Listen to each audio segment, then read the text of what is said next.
আসসালামু আলাইকুম everyone, welcome my new blog. আজ চলে আসলাম ওয়ারিতে পেশোয়ারান রেস্টুরেন্টে।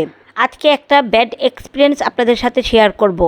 কিছুদিন আগে এক আপুর ভিডিওতে আমি দেখেছিলাম পেশোয়ারান নিয়ে সে একটাই মন্তব্য করেছিল, আর সেই আপুর কমেন্টে সবাই তাকে অনেক বকাবকি করেছে যে ব্লগাররা ফ্রিতে খাওয়ার জন্য এগুলি করে।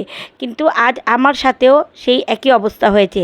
তারা একটি টোকেন দেয়, আপনাকে সিরিয়ালে থাকতে হবে, আর সিরিয়ালটা থাকার জন্য রাস্তার পাড়ে ওয়েট করতে হয়। তাদের ভিতরে এতটা রাশ, কিন্তু আপনার ভিতরে যাওয়ার মতো পজিশন নেই। তারা আপনাকে সিরিয়াল মেনটেন করে ডাকবে। তারপরে এই যে আমাদের অবস্থা, সিরিয়াল মেনটেন করে আমাদের ডেকেছে, আমরা একটা টেবিলে বসেছি, কিন্তু বসার পর অর্ডার যখন দিয়েছি তারা এসে বলে খাবার নেই।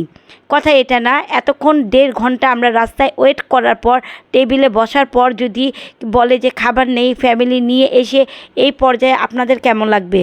আপনাদের মতামতটা আমি জানতে চাই, কার কার সাথে এমন অবস্থাটা হয়েছে।